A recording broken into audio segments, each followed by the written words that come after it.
Assalamualaikum warahmatullahi taala wabarakatuh. Okey, berjumpa lagi untuk slot sejarah pada hari ini. Kita masih lagi meneruskan topik tingkatan topik bab 1. Cuma hari ini kita akan melihat kepada topik 1.4 iaitu kerajaan alam Melayu dan kerajaan luar yang sezaman. Saya harap kamu juga dapat lihat di sini saya telah buka satu buku teks PDF iaitu di muka surat 14 iaitu kerajaan alam Melayu dan kerajaan luar yang sezaman dengan kerajaan yang lain. So di sini kamu boleh lihat menunjukkan bahawa kerajaan alam Melayu pada masa ini membangun dan maju setanding dengan kerajaan-kerajaan lain, dan kerajaan alam Melayu juga telah mempunyai pelbagai hubungan dengan kerajaan luar. Dan dalam topik ini kita akan melihat 3 aspek utama, iaitu dari segi aspek perdagangan, keagamaan dan juga hubungan diplomatik. Okey, kita tengok peta dekat bawah ni. Peta dalam muka surat 14 ni Okey, kita tengok kerajaan mana yang sezaman dengan kerajaan alam Melayu yang pertama. Okey, untuk kerajaan pada abad pertama, kerajaan Funan, iaitu merupakan kerajaan alam Melayu yang paling awal wujud, iaitu kalau kamu lihat di sini ialah tapak Bandar Okio. Okey, kerajaan sezaman dengan kerajaan Funan ialah Empire Rome, Empire Rome, Empire Parsi, Empire Kushan dan juga dinasti Han. Kalau kamu lihat balik Empire Rome, saya pasti kamu masih ingat lagi apa yang kamu dah belajar tentang kerajaan Rome pada tahun lepas. Itu macam mana kerajaan Rome mampu membina Colosseum, membina seni bina yang sangat hebat pada masa ini. Ini adalah kerajaan yang wujud sezaman dengan kerajaan Funan, iaitu wujud pada abad pertama. Okey, kita lihat kemudian seterusnya ialah pada abad ke-9 di muka surat 15. Okey, kita tengok 3 buah kerajaan lain, kerajaan alam Melayu yang lain, iaitu apa dia kerajaannya? Angkor, Champa, Sriwijaya. So 3 kerajaan ini yang wujud sezaman dengan kerajaan Bizantin, kerajaan Abbasiyah, kerajaan dinasti Tang, dan juga kerajaan Chola. So ini adalah 4 buah kerajaan yang sama wujud sezaman dengan kerajaan Angkor, Champa dan juga Sriwijaya. Ini pada abad ke-9. Okey, kat bawah ni kita tengok lagi, iaitu kerajaan alam Melayu yang wujud pada abad ke-14. Iaitu kerajaan Angkor, kerajaan Champa dan juga Majapahit. Semua orang tahu, kena tahu Majapahit wujud di mana. Iaitu di Indonesia dekat bawah sini Okey. So sini adalah kerajaan, 3 buah kerajaan yang wujud sezaman dengan kerajaan apa? Kerajaan Turki Uthmaniyah, kerajaan Empire Mongol, kerajaan Kesultanan Delhi, dan kamu lihat di sini ini adalah kerajaan yang wujud sezaman pada abad ke-14 dengan kerajaan alam Melayu, iaitu Angkor, Champa dan Majapahit. Okey, seterusnya kita akan tengok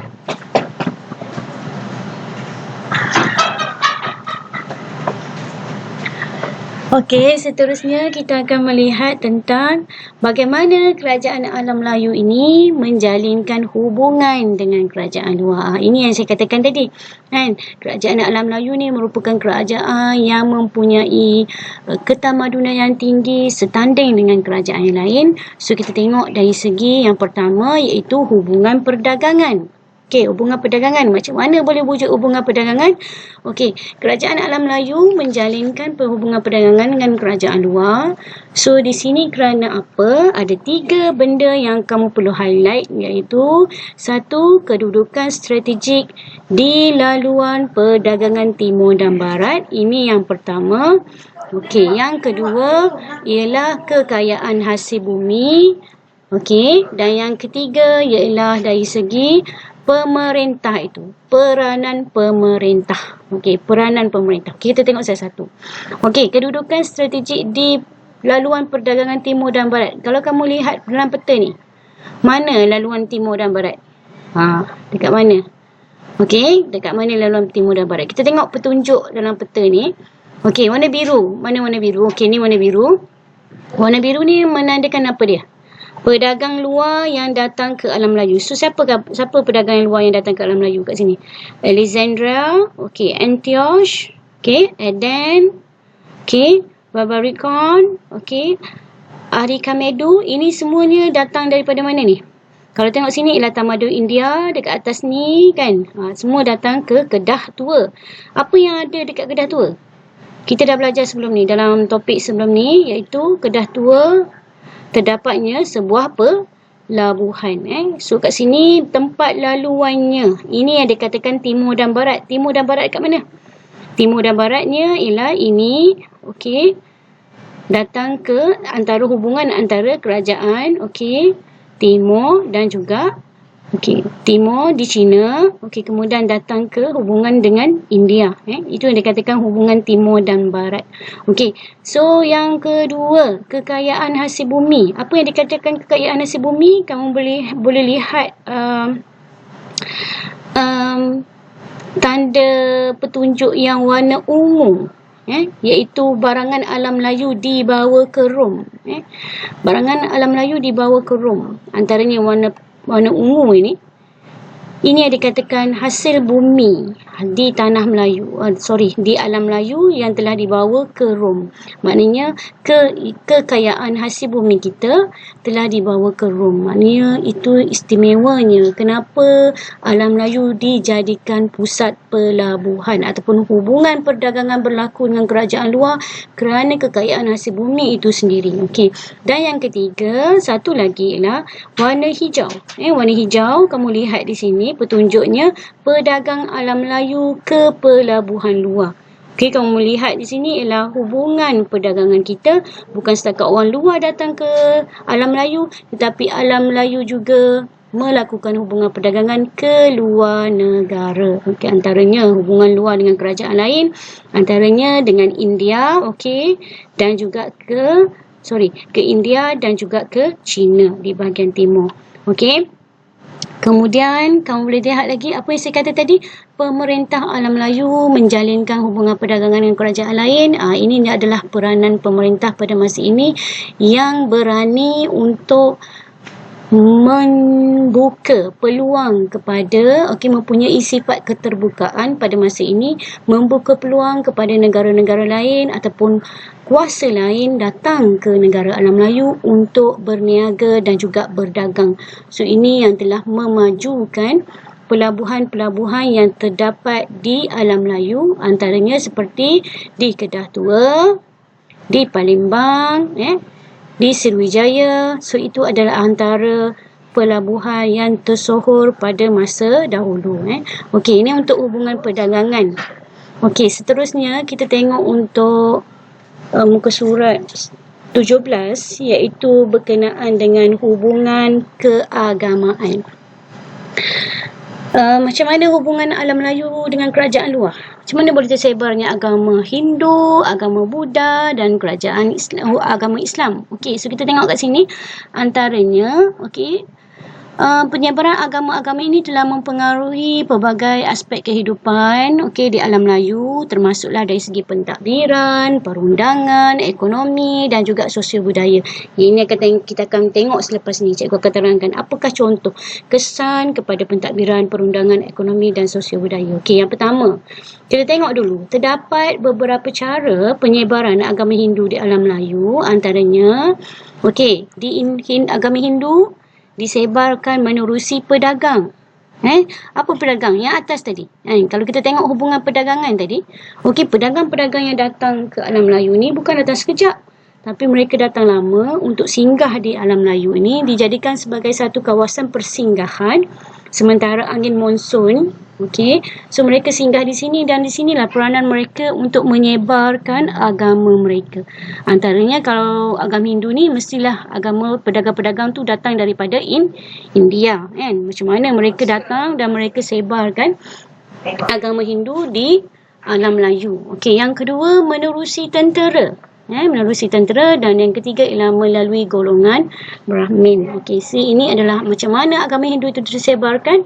Okey, menerusi 3 peranan: pedagang, tentera dan golongan Brahmin. Okey, untuk agama Buddha pula, kalau ingat balik, kamu dah pernah belajar dulu tentang tamadun India, iaitu Asoka. Pemerintah Asoka, kan? Macam mana beliau pada zaman Empayar Maurya yang telah menggunakan agama Buddha sebagai cara untuk meluaskan empayarnya. Itu antaranya peranan Maharaja Asoka. So kita tengok kat sini macam mana dia menyebarkan menerusi apa? Okey, dia telah menghantar sami-sami Buddha ke alam Melayu untuk sebarkan agama Buddha. So itu cara dia sebarkan agama Buddha menerusi sami-sami ke alam Melayu. Ini peranan agama yang kedua. Okey, agama yang ketiga ialah agama Islam. Terdapat beberapa cara penyebaran agama Islam ini kalau kita belajar betul-betul, tapi dalam topik ini kita tengok kepada 3 aspek utama saja, iaitu peranan pedagang, pemerintah dan juga pendakwah. Okey, peranan pedagang sama dengan agama Hindu tadi. Sebab agama Islam ini yang didatangkan macam mana, iaitu pedagang-pedagang ini datang daripada Arab, daripada India dan daripada China. So mereka ini adalah yang beragama Islam. Bila datang ke Tanah Melayu yang menunggu masa yang sangat lama berada di Tanah Melayu. So di sinilah peranan mereka menyebarkan agama Islam sambil berdakwah. Dan macam mana orang tempatan menerima agama Islam ini menerusi sikap pedagang itu yang baik, yang jujur. So itu antara tarikan kepada orang tempatan untuk memeluk agama Islam. Dan satu lagi ialah menerusi pemerintah. Macam mana peranan pemerintah? Kamu boleh kaitkan hubungan pemerintah dengan rakyat pada masa itu sangat rapat, kan? Macam mana seseorang rakyat pemerintah itu sangat disegani dan rakyat setia kepada pemerintah. Apa-apa sahaja orang kata apa-apa sahaja keputusan yang diberikan oleh pemerintah, rakyat akan bersetuju dan setia mengikut menurut pemerintah. Kalau tak setia, tak ikut, maknanya itu apa? Kira derhaka kepada pemerintah, kan? So ini yang dilakukan oleh pemerintah. Peranan itu sangat penting, di mana mereka apabila seseorang raja memeluk agama Islam, so raja itu telah memerintahkan rakyat untuk memeluk agama Islam. Jadi secara tidak langsung rakyat menurut pemerintah memeluk agama Islam. So ini antara salah satu cara macam mana mereka menyebarkan agama Islam di alam Melayu. Dan peranan pemerintah sendiri pada masa itu ialah dari segi menghantar pendakwah, menghantar golongan agama ke kawasan jajahan masing-masing. So itu antara salah satu cara macam mana mereka menyebarkan agama Islam. So ada 3 agama pada masa ini, Hindu, Buddha dan juga agama Islam. Itu dikaitkan dengan macam mana kerajaan luar mendorong kepada penyebaran agama di alam Melayu. Okey, Seterusnya kita akan tengok dengan hubungan diplomatik. Okey, kita selalu kaitkan, kalau zaman sekarang pun kita selalu kaitkan hubungan diplomatik antara negara, antara 2 buah kerajaan. Dalam hal ini kerajaan alam Melayu telah menjalinkan hubungan diplomatik dengan apa dia? Ada 2 buah kerajaan, satu hubungan diplomatik dengan kerajaan China dan satu lagi ialah hubungan diplomatik dengan kerajaan India. So kita boleh tengok kat sini antaranya. Okey, hubungan kerajaan alam Melayu dengan kerajaan China. Okey, yang pertama Funan. Okey, Funan ni antaranya utusan dihantar pada abad ketiga. Okey, memohon bantuan ketenteraan untuk melawan David. Okey, ni tengok kat sini bantuan ketenteraan dengan China. Okey, yang kedua Champa. Utusan dihantar pada abad ketiga memulihkan hubungan setelah berperang dengan sekutu China iaitu David. Okey, yang ketiga Majapahit. Okey, utusan dihantar pada abad ke-14 antara menjalin hubungan persahabatan dengan China. Okey, Sriwijaya, utusan dihantar pada abad ke-7 mendapat pengiktirafan dan memperkukuhkan kedudukan. Okey, antaranya hubungan persahabatan dan perdagangan. Okey, kerajaan Angkor sama juga. Dia hantar pada abad ke-12. Untuk apa? Tujuan dia persahabatan dan perdagangan. Okey, kerajaan Kedah tua.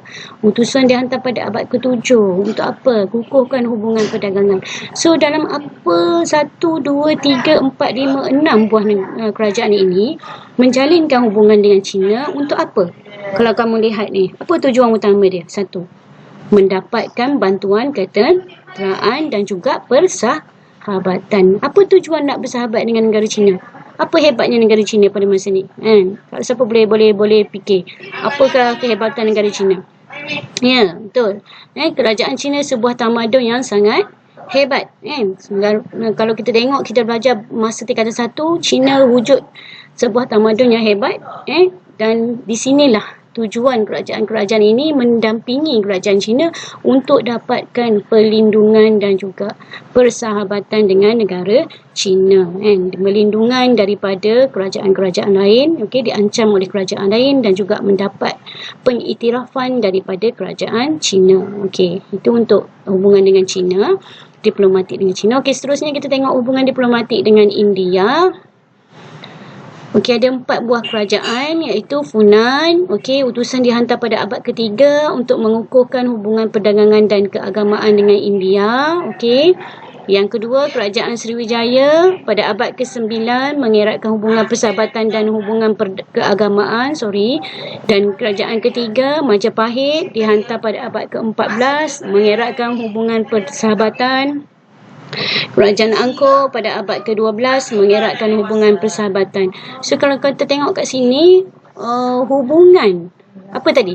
Kalau China tadi kita tengok hubungan dia adalah untuk tujuan perlindungan dan persahabatan. Kalau India ini, kamu lihat apa perbezaannya? Dia lebih kepada hubungan persahabatan dan juga apa dia? Hubungan keagamaan dan juga perdagangan. Sedikit berbeza dengan kerajaan India, kan? So itulah keistimewaan kedua-dua buah negara yang gah pada masa dulu. Macam mana mereka jalinkan hubungan persahabatan dengan alam Melayu, ada pro and cons masing-masing, kan? India jalinkan hubungan baik dengan alam Melayu untuk dapatkan bahan mentah, kan? Manakala kita pun baik dengan India untuk dapatkan perlindungan, untuk dapatkan bahan mentah, untuk dapatkan dari segi hubungan agama dan sebagainya. Isu kalau tengok hubungan kita dengan kerajaan luar ni, ada give and take antara satu sama lain, ada kepentingan masing-masing.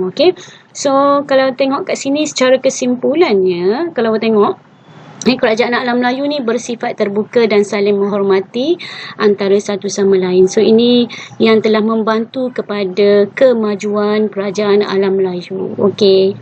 Seterusnya cikgu nak bagi soalan kebat kepada kamu.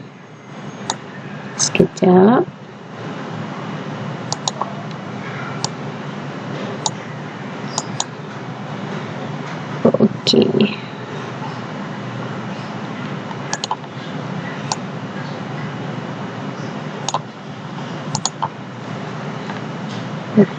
Kerajaan alam yang sezaman. Kita tengok soalan yang sesuai.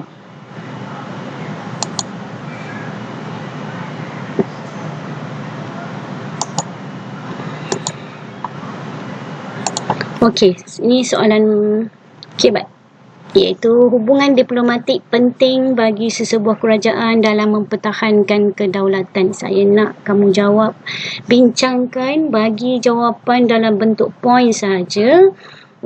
Supaya nampak apakah kepentingan diplomatik. Kalau kita tengok tadi, ada 2 buah kerajaan saja. Kerajaan alam Melayu mengadakan hubungan diplomatik dengan China, dengan India. Tapi dalam soalan ni, saya nak kamu jawab apakah kepentingan hubungan diplomatik itu dalam sebuah kerajaan mempertahankan kedaulatan. Yang ni bincangkan. Yang ni saya nak kamu jawab dan kita akan sama-sama bincangkan apakah kepentingan sesebuah kerajaan itu. Dan 2 lagi soalan sukto. Juga saya nak kamu jawab. Soalan pertama tentang namakan kerajaan luar yang sezaman dengan alam Melayu pada abad pertama. Tadi kita dah bincangkan. Nyatakan kegemilangan kerajaan alam Melayu dalam aspek perluasan kuasa. Dua bukti yang menunjukkan hubungan keagamaan berlaku dengan kerajaan luar dan alam Melayu. Dan yang keempat, kegemilangan tamadun kerajaan alam Melayu diteruskan oleh kita pada masa kini. Jelaskan. So, ada dua soalan struktur di sini yang saya nak kamu jawab. Okey, dan kita boleh bincang sama-sama. Okey, so kita akan bincang selepas ini tentang soalan kebat dan soalan struktur. Okey, terima kasih. Selamat mengulang kaji untuk topik bab 1 ini. Dah habis semua bab 1. So, kita untuk minggu depan kita akan jumpa dengan bab 2. Okey, terima kasih semua. Bye. Assalamualaikum warahmatullahi wabarakatuh.